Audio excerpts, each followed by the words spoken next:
오늘 말씀은 사도행전 15장 22절에서 35절까지 말씀을 우리 함께 보겠습니다. 이에 사도와 장로와 온 교회가 그 중에 사람들을 택하여 바울과 바나바와 함께 안디옥으로 보내기를 결정하니 곧 형제 중에 인도자인 바사바라 하는 유다와 실라더라.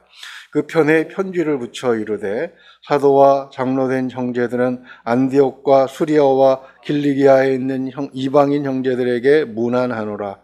들은즉 우리 가운데서 어떤 사람들이 우리의 지시도 없이 나가서 말로 너희를 괴롭게 하고 마음을 혼란하게 한다 하기로 사람을 택하여 우리 주 예수 그리스도의 이름을 위하여 생명을 아끼지 아니하는 자인 우리가 사랑하는 바나바와 바울과 함께 너희에게 보내기를 만장일치로 결정하였노라. 그리하여 유다와 실라를 보내니 그들도 이 일을 말로 전하리라. 성령과 우리는 이 요긴한 것들 외에는 아무 짐도 너희에게 지우지 아니하는 것이 옳은 줄 알았노니 우상의 제물과 피와 목매어 죽인 것과 음행을 멀리할지니라. 이에 스스로 삼가면 잘 되리라. 평안함을 원하노라 하였더라. 그들이 작별하고 안디옥에 내려가 무리를 모은 후에 편지를 전하니 읽고 그 위로한 말을 기뻐하더라.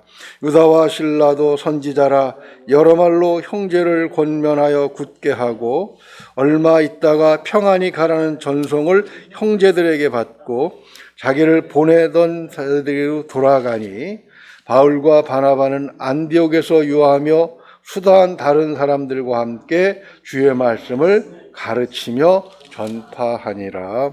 아멘. 제목을 지혜로운 결말과 그 결과라고 정해봤습니다. 우리가 성경을 읽는 것은 거기서 오는 교리적인 것뿐만이 아니라 우리의 삶 속에서 얻는 이익도 만만치 않기 때문입니다. 구약과 신약도 역시 그런 주장을 하고 있습니다. 신구약의 대표적인 구절을 하나씩만 선택한다면 구약에서는 잠언 1장 7절을 빼놓을 수 없겠죠. 여호와를 경외하는 것이 지식의 근본이거늘 미련한 자는 지혜와 훈계를 멸시하느니라. 그렇게 말씀하고 있고요. 신약에서는 역시 디모데후서 3장 16절과 17절의 말씀입니다. 모든 성경은 하나님의 감동으로 된 것으로 교훈과 책망과 바르게 함과 의로 교육하기에 유익하니 이는 하나님의 사람으로 온전하게 하며 모든 선한 일을 행할 능력을 갖추게 하려 함이라. 이렇게 말씀하고 있죠. 이런 유익은 성도 개인뿐만 아니라 교회와 같은 모임에서도 동일하게 적용이 가능합니다. 그리고 꼭 교회뿐만 아니라 우리 성도들이 살아가고 있는 삶의 모든 터전에서 성경의 말씀은 우리에게 필요한 유익을 제공해 준다고 할 수가 있는 것이죠. 오늘 본문이 바로 그러한 좋은 점을 보여주고 있는 훌륭한 예라고 할 수가 있습니다. 심각한 문제를 슬기롭게 해결했을 때 어떤 좋은 결과가 나타났는지, 그것을 어떻게 또 슬기롭게 해결했는지 우리 한번 살펴보도록 하겠습니다. 이 15장에 나타난 예루살렘 총회, 역사상 그리스도의 교회에서 일어난 첫 총회지요. 그 모임에서 가장 중요했던 이슈는 할례였습니다. 교회에 들어온 이방인들에게 할례를 하게 하느냐 마느냐 하는 논쟁이었죠. 할례라는 문제는 적어도 유대인들에게는 깨뜨리기 어려운 철옹성과 같은 것이었습니다. 이스라엘의 역사가 시작된 이래로 그들은 조상 아브라함 때부터 하나님의 백성과 이방인을 구분하는 아주 중요한 그런 행위가 할례였기 때문에 그렇습니다. 무엇보다도 이것은 하나님께서 명령한 것이었습니다. 창세기 17장 10절을 보게 되면 너희 중 남자는 다 할례를 받으라. 이것이 나와 너희와 너희 후손 사이에 지킬 내 언약이니라. 명백한 하나님의 그 명령이 기록되어 있었기 때문에 유대인들은 그것을 하나님의 명령으로 하나님의 말씀으로 생각하고 계속해서 주장을 했던 것이죠. 이게 유대인들의 사고방식과 신앙에는 문제가 없다고 보는 것, 잘못된 것이 아니라 자연스러운 것이죠. 그렇지만 야고보 선지자가 16절과 17절 우리가 지난 시간에 살펴본 것처럼 아모스서 9장 11절과 12절의 내용을 인용한 것을 비롯해서 구약에 기록된 예언의 말씀을 보면 그것은 하나의 단계이지 영원한 것은 아니다. 그러니까 할례가 담고 있는 뜻은 영원하지만 방법에 있어서는 하나님께서 단계별로 변화를 주실 것이다라는 예언을 우리가 곳곳에서 발견할 수가 있습니다. 그 대표적인 말씀 하나를 찾아보면 예레미야 31장 33절 말씀입니다. 그러나 그날 후에 내가 이스라엘 집과 맺을 언약은 이러하니 곧 내가 나의 법을 그들의 속에 두며 그들의 마음에 기록하여 나는 그들의 하나님이 되고 그들은 내 백성이 될 것이라. 여호와의 말씀이니라. 그러니까 그날은 하나님께서 아들을 이 땅에 보내셔서 우리의 죄를 하나님의 아들의 피값으로 갚으시고 백성을 구원하는 그런 때지요. 그럴 때 할례는 더 이상 실행하지 않겠다. 왜요? 이미 실패했기 때문에. 그러니까 에레미야 31장 31절 32절의 말씀을 보게 되면 할례에는 언약이 들어 있었습니다. 약속이 있었어요. 그러니까 약속의 도장이 바로 할례였다는 것이죠.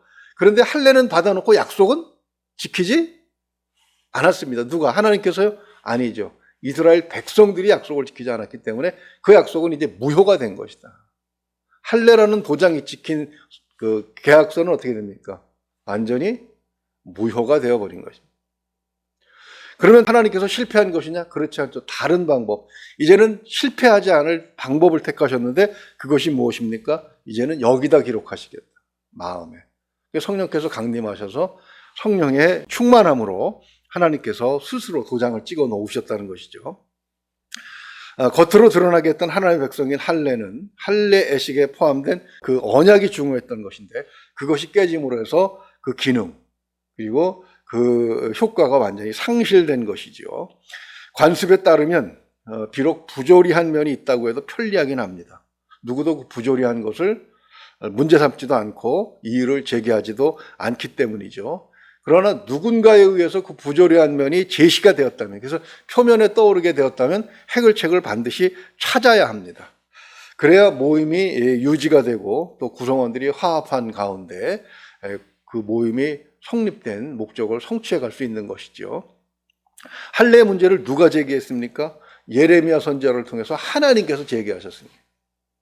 이건 이미 구약시대에 제기된 문제였어요. 그렇죠? 그리고 그것이 이제 그리스도께서 이 땅에 오심으로 해서 그리스도의 교회가 생겨나고 그리고 비로소 표면에 떠오르게 되었던 것이죠. 바로 이런 것들을 통해서 성령님께서 하나님의 그 결의를 바로 보여주셨습니다. 베드로를 통해서 백부장 고넬료의 가족이 할례받지 않고도 성령의 임재를 체험합니다. 무슨 얘기입니까? 바로 할례 없이도 구원받을 수 있다는 그런 선례를 보여주신 것이죠. 예루살렘 교회는 관습에 젖은 많은 사람들이 있었지만 이것을 훌륭하게 타파하고 또 하나님께서 계획하신 부흥의 기초를 아주 견고하게 세우게 되었던 것입니다. 어떻게 세웠는가? 오늘 말씀을 정리해보면 그렇습니다. 첫째는 그 영적 권위자들로 의결사항을 마무리하게 한 것을 볼 수가 있습니다. 22절을 보게 되면 사도와 장로와 온 교회가 그 중에서 사람을 택하여 바울과 바나바와 함께 안디옥으로 보내기로 결정하니 곧 형제 중에 인도자인 바사바라는 유다와 실라더라 이렇게 되어 있죠. 바사바라는 유다와 실라가 여기서 처음 등장을 합니다. 그런데 이들이 교회의 지도자였습니다. 32절을 보게 되면 이들은 선지자였어요. 즉 예언하는 사람들이었다는 것이죠. 즉 영적인 권위자들로 의결사항을 전달하게 그렇게 해 주었던 것입니다. 왜 바나바와 바울 갖고는 안 되느냐? 그들은 논쟁만 본자면 한쪽 편에 섰던 사람들입니다.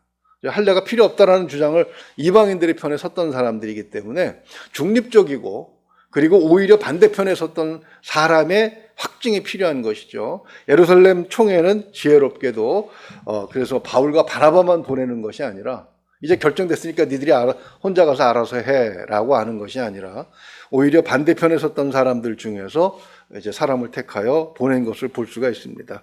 여기 바사바라고 하는 사람은 여기만 나오는데 이 사람의 이름이 유다라는 그 히브리어 이름을 갖고 있는 것을 보면 이 사람도 그 유대인 출신이죠. 헬라파이긴 하지만 그리고 신라는 우리가 앞으로 자주 만나게 됩니다. 그때 또 이 사람에 대해서 살펴보도록 하지요.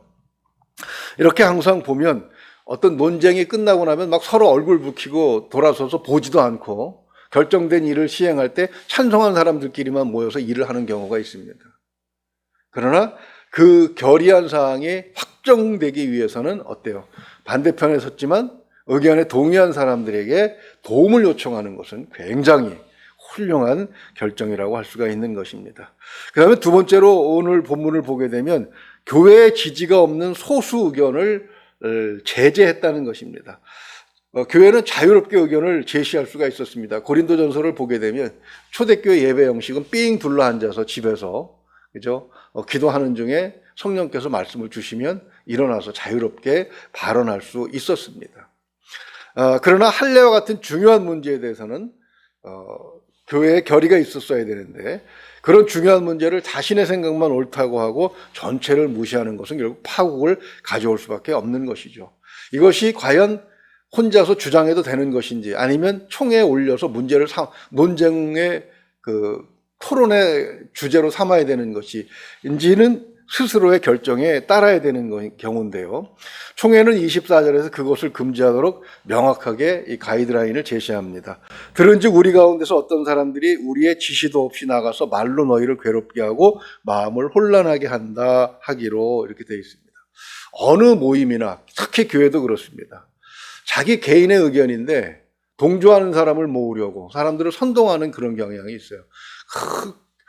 있는 자 회의 때 좀 얘기 좀 해달라고 그러면 입 꼭 닫고 있다가 회의가 끝나거나 보통 때 전화 걸어가지고 비난하고 비판하고 내 생각은 이렇다고 주장을 하고 하면서 자기의 동조 세력을 모으려고 하는 그런 경향이 많이 있습니다. 여기에 넘어가면 안 됩니다.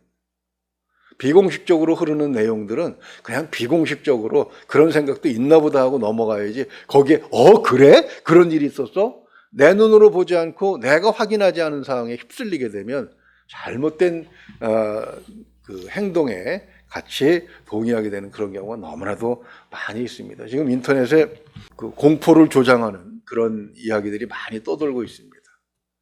근데 우리는 그런 것들을 방지하고 우리가 평화롭고 안심하게 살기 위해서 세금을 내갖고 뭐를 운영해요? 정부를 운영하고 정부에는 방역팀이 있습니다. 전문가들입니다. 그렇죠? 대한민국에서 제일 좋은 대학 나오고 그것도 모자라서 해외 유학까지도 갔다 온 사람들로 구성된 그런 방역팀이 있단 말입니다. 그리고 어떤 법적인 문제가 있을 때는 그것을 해결할 수 있는 또 사법부도 있는 것이고 이런 부분들을 비록 내 생각은 다르더라도 표면적으로는 따라 주어야만 평온하게 사회가 운영될 수가 있는 것이죠. IT라고 하는 나라 뉴스가 지난주에 또 화제가 되었는 거 볼 수가 있습니다. 내 생각에 대통령하고 나하고 맞지 않다고 총 들고 들어가서 대통령을 쏴 죽이면 그 사회가 전체 혼란스럽지 않겠습니까? 투표를 통해서 어떤 그 공식적인 석상에서 자기 의견을 충분히 발휘할 수 있는 자유로운 세상, 거기서는 이런 그 물밑으로 오르는 그런 의견보다는 공식적인 의견을 더 중요시하는 것이 지혜로운 행동이라고 할 수가 있죠. 교회는 24절에서 그런 의견들을 무시하도록 그리고 교회 대다수의 지지를 얻는 그런 이야기들을 하도록 그렇게 규정을 해놓고 있습니다. 그 다음에 25절과 26절을 보게 되면 그 가운데 특별히 이런 말씀이 있습니다. 우리 주 예수 그리스도의 이름을 위하여 생명을 아끼지 아니하는 자인 우리가 사랑하는 바나바와 바울, 이런 표정이 있죠. 그러니까 이방인들을 그 구원하기 위해서 수고한 바나바와 바울의 수고를 이렇게 한 문장으로 인정해주고 있는 것입니다. 비록 논쟁을 가져온 사람이기는 하지만 이 논쟁이 슬기롭게 끝나서 문제가 되지 그렇지 않았다면 교회가 완전히 풍지박산될 수 있었던 그런 상황이기는 하지만 그것과는 별개로 바울과 바나바가 이방인들을 위해서 수고한 헌신은 지금 인정을 교회가 해주고 있는 겁니다. 어떤 입장의 차이를 떠나서 수고한 사람의 그 노력과 공로를 인정해 주는 것은 그 단체가 성립되기 위한, 유지되기 위해서 굉장히 중요한 일인데 예루살렘 교회는 바로 그것을 하고 있는 것을 봅니다.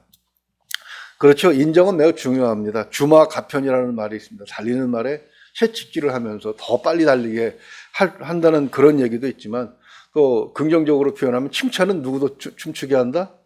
고래도 춤추게 한다 하면서 수고한 사람들의 노고를 인정할 때 오히려 더 많은 사람들이 수고에 동참하게 되고 또 수고한 사람들이 힘을 내서 자기 일을 하게 되겠죠. 그런데 교회 안에는 그런 사람들이 있는데 남이 수고한 거 인정 못하는 사람이 있어요. 이게 참 골치 아픈 문제입니다. 다른 사람이 수고한 건 인정하지 못하고 내 것만을 인정받기를, 또 자기가 열심히 하면서 그렇다면 또 상관이 없는데, 자기는 가만히 있으면서 다른 사람, 열심히 일하는 사람만 끌어내리는 사람들이 간혹 나타나서 교회를 혼란스럽게 하는 것을 볼 수가 있습니다. 지혜가 있을 때 우리는 그런 사람과 또 그렇지 않은 사람들을 구분할 수 있어야 되겠죠. 예루살렘 교회는 분명하게 논쟁을 떠나서 수고한 사람들의 노고를 인정할 줄 아는 그런 결론을 내리고 있습니다. 그 다음에 제일 중요한 것은 마지막으로 28절 한번 같이 읽어보겠습니다. 성령과 우리는 이 요긴한 것들 외에는 아무 짐도 너희에게 지우지 아니하는 것이 옳은 줄 알았노니. 성령의 인도하심을 따랐다는 것이죠. 이 교회 역사에 나타난 회의들은 대부분 사실은 성령의 인도함을 따르지 않고, 그래서 어떤 결과가 나타납니까? 교회들이 여러 가지로 갈라지고, 동방정교회 갈라지고, 무슨 서방정교회 갈라지고, 그리스정교회 갈라지고, 이렇게 여러 가지로 안 좋은 결과들이 나타나는 것을 볼 수가 있습니다. 그런데 예루살렘 초대교회에서 처음 일어난 총회는 성령의 인도하심을 받았다고 명확하게 그렇게 선언하고 있고, 또 우리는 과정을 통해서 그것을 확인한 바가 있습니다. 교회 안에서 그 기도 없이 회의가 이루어지는 것은 참 위험한 일이라고 생각을 합니다. 그래서 어떤 목사님은 어떤 회의, 중요한 회의가 있기 전에 일주일간은 좀 과도하게 금식을 선포하기도 하고 해서 기도하지 않으면 회의에 참석도 못하게 하는 그런 아주 극단적인 방법을 선택하기도 하는 것을 보았습니다. 성령의 인도하심을 그들이 따랐다고 하는 이 부분에서 예루살렘 총회, 첫 총회가 지혜롭게 결말을 내릴 수 있는 이유를 우리는 발견하게 되는 것입니다. 말씀을 정리하면 그렇습니다. 그 결과 어떻게 됩니까? 33절 보십시오. 평안히 가라는 전송을 형제들에게 받고 자기를 보냈던 사람들에게도 돌아가되. 좀 이렇게 교회가 사람들을 보내고 또 새로 받고 할 때마다 웃는 얼굴로 하나님의 인도하심 속에서 가고 오는 것이 다 평안하고 안부를 묻고 그런 속에서 할 수 있었으면 너무나도 좋겠습니다. 교회에서 목회자들이 변화되는 과정이나 또는 성도가 이사를 가서 떠나는 과정 속에서 안 좋은 기억들도 참 많이 있습니다. 성경 속에서 모범을 보여주신 이 오늘 따라 어떤 이유가 됐든 이별해야 된다면 좀 편안하게 서로 웃는 얼굴로 그렇게 해야 되지 않을까 싶습니다. 중국에 가보니까 참 세계가 좁더군요. 저기 곤명에 있을 때인데 엊그제 워싱턴 한인사회에서 일어난 일이 그 다음날 아침에 베이징으로 날라옵니다. 북경 어디 시애틀 어떤 교회에서 어떤 일이 있었는데 이랬다더라. 그러면 중국 전체에 있는 한인사회에 순식간에 퍼져버립니다. 참 세상 좁다라는 생각을 해본 적도 있는데요. 항상 웃는 얼굴로 그렇게 이별을 하게 되고, 또 35절 한번 보십시오. 그렇게 해서 교회는 다시 정상을 찾고 또 말씀을 가르치고 전파하는 일에 이제 주어진, 이게 사명이죠. 영혼 구원의 사명, 그것을 감당할 수 있는. 그러면서 안디옥 교회는 교회가 땅끝으로 뻗어나갈 수 있는 기초가 튼튼하게 마련이 된 것을 우리에게 보여주는 것입니다. 말씀을 정리합니다. 교회뿐만 아니라 모든 모임에 적용될 수 있는 지혜가 오늘 본문에 들어 있습니다. 그리스도인들이 있는 곳이 바로 하나님의 나라죠. 하나님의 나라의 확장이라는 것은 그리스도인이 많아지면 그들의 삶의 영역이 다양해질 때 바로 그것을 의미한다고 볼 수가 있습니다. 즉 우리가 성령의 인도하심을 따라서 바로 이런 원리들을 따라 무엇인가 결정할 수 있다면 우리가 속한 모임을 통해서 하나님께서는 큰 복을 허락하여 주실 줄로 믿습니다. 그리스도인들이 가 있는 곳마다 분쟁이 일어나고 싸움이 일어나고 저 예수쟁이 때문에 못 살겠다라는 말이 나오면 결코 하나님께 영광이 되지 않겠죠. 성령의 인도하심을 받고 우리가 있는 그 자리가 화평한 자리가 될 수 있도록 지혜롭게 성령의 인도하심을 받을 수 있기를 주님의 이름으로 축원을 드립니다. 하나님께서 오늘 함께 하시면서 기쁨과 평안과 그리고 필요한 모든 것들이 이러한 일들을 통해서 공급되어질 줄로 믿습니다. 오늘 하루도 그러한 삶이 되시기를 기원합니다. 우리 기도하겠습니다. 은혜로우신 우리 아버지 하나님, 참으로 성경을 통해서 우리가 얻는 지혜가 많습니다. 하나님, 그러나 이 민주주의라고 하지만 개인주의가 팽배해진 그런 사회에서 내 주장만 주장하다가 모임의 성격을 해치고 또 모임의 목적을 파괴하는 그런 일의 주범이 되기도 합니다. 하나님 지혜가 얼마나 필요한지요. 바로 하나님의 말씀, 하나님이 지혜의 근본, 지식 근본이라고 하셨고 지혜를 우리에게 주실 때 그 지혜가 정말 우리의 삶을 풍요롭게 한다는 사실을 이 교회 총회를 통해서 보게 하신 것을 감사합니다. 하나님, 우리가 있는 그곳이 바로 하나님의 나라이며 우리가 있는 그곳에서 우리의 행동과 말에 따라 하나님의 이름이 영광을 받는다는 사실을 기억하게 하시고 하나님 말씀 속에서 얻은 지혜를 기억나게 하시며 활용할 수 있게 하여 주시옵소서. 그리고 하나님께서 보내신 곳에서 영혼 구원의 사명도 감당하며 또 우리에게 필요한 것들을 공급받을 때 풍성하고 풍족하고 평안한 가운데 모든 것을 이루어갈 수 있도록 하나님 도와주시옵소서. 하나님 건강과 믿음과 범사의 평통의 축복이 이어지기를 소망합니다. 오늘 우리 가족들도 곳곳에서 일하고 수고할 터인데 하나님 그 수고가 인정받게 하여 주시고 노력의 열매를 거둘 수 있게 하여 주시옵소서. 믿고 의지하며 우리 주 예수 그리스도 이름으로 기도하옵나이다. 아멘.